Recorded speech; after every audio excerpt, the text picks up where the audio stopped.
Hey guys, so I have no idea where this is gonna go. I don't ever really do vlog type videos.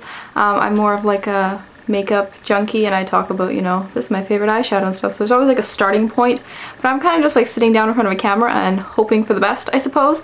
I think I'll talk about books that I'm now reading or want to read or have read, stuff like that, because I really have just no idea what to say, and I'm scared that I'm going to keep looking at the actual camera, like the viewfinder thing. Just I don't know why.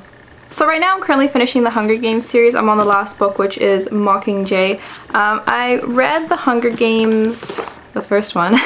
I read it maybe like 6 months ago, maybe a bit longer, I'm not quite sure, and I adored it, and I really wanted to read the next two books, but I couldn't find them anywhere in paperback, and I have this thing against hardcover books. I mean, I own quite a few hardcover books, but they're just a lot less portable, and all the Hunger Games books were really like big and hardcover, and it just, I don't know, I always read on the bus because I'm on the bus for like 2.5 hours a day going to and from school, so I like to have books that are softcover. So I recently ordered these from the UK and they shipped and it was awesome, and I reread the Hunger Games and then I read Catching Fire, and now I'm reading Mockingjay. I'm, you know, like a third of the way in, I suppose.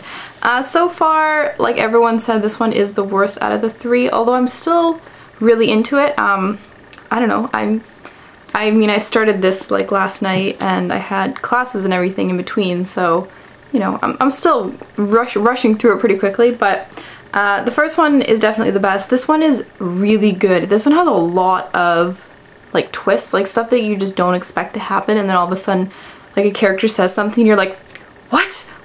I had no idea that was gonna happen. So this one's really good for that, and this one makes you really attached to the characters, which I liked. But yeah, so I'm gonna finish those. In love with them so much, cannot wait for the movie. This is like my Harry Potter. I was never that much into Harry Potter, but this is like my Harry Potter right now. A book that I finished probably like about 2 weeks ago was this, and it's The Basic 8 by Daniel Handler. I don't know if you guys remember A Series of Unfortunate Events. Those books were amazing. I read each of them probably like 10 to 15 times, and there's 13 books in the series, so I read them quite a bit. Every time a new book would come out, I'd reread the entire series and then read the new book, and then I like reread the whole series a couple times as well. So I've read those books an excessive amount of times, but for some reason I never knew that Lemony Snicket wrote other books. And then I was watching a video by someone, Whitney, oh my gosh, what is her last name? I don't know, Whitney something. She was doing like a bookshelf tour and she mentioned this book and she said that Daniel Handler was like the real name of Lemony Snicket, and I was like, what? So I instantly bought this book. This was released a long time ago. It was like 1999, so this is quite an old book. I just never knew that it existed. I read this in probably less than a day, and I seriously, I don't want to like ruin it or anything. Well, I guess on the back it says that she's a murderer, like she's in high school and she murders someone. It tells you on the back of it, so it's not really a spoiler. But seriously, when I finished this book, like I felt like I was her and I had murdered somebody. Like it was just the most surreal feeling where I felt like I was part of the book. It was so good. This book is amazing. Even if you don't like Series of Unfortunate Events, it's not really in the same style at all.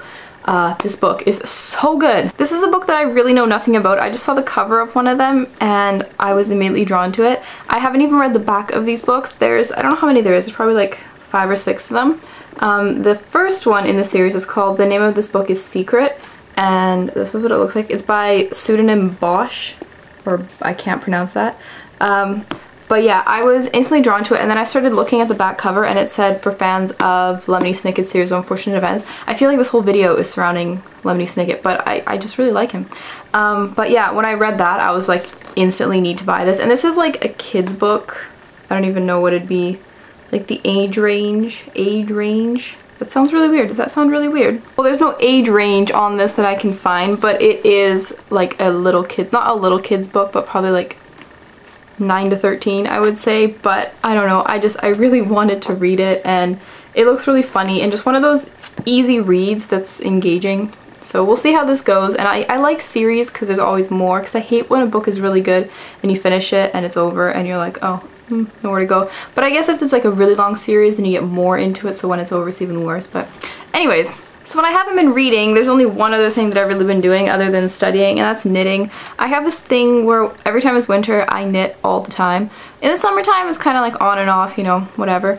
But in the wintertime, I become a total hermit grandma and I sit at home and I read and I knit and I drink tea, and I'm like the stereotypical cat woman except for the fact that I'm allergic to cats, so I'll never actually be a cat woman. But this winter I've been knitting a blanket. I'm making it for a queen size bed and for when I'm like older and more mature. So the colors aren't exactly like screaming obnoxious colors. Like I have another blanket that I knit and that's more like obnoxious colors, but I was like, I'm gonna think into the future, and so when I have like, you know, a proper home and everything, this can go on my queen size bed, even though I currently only own a twin size. But this is what the blanket looks like. These are the colors. Ooh, you can't see. Holy, this is like weird. It's got like the square of the blue and the gray, and then there's like a greeny color and then pink, and I really like it. And I don't know if you can tell how much has been made, but there's a bit, not too much, not too much. But I have a lot of squares and I love this. I love knitted blankets. The other one that I have, it seriously keeps you so warm. Like, I put the other one that I have on my duvet, and that one is really old and ratty and there's like holes everywhere and it's just terrible. But you put it on and seriously within like 2 minutes you're sweating. It is the best seal ever. If you're ever like camping in the snow, bring like a wool knitted blanket, because you will never freeze. Like ever, ever, ever. You will never, ever freeze. I guess that's everything that I wanted to say. I don't really know how to do this yet. Let me know if you have anything that you want me to like talk about or show or something. I don't know. But yeah, we'll see how this goes. I will see you all in my next video. Bye guys!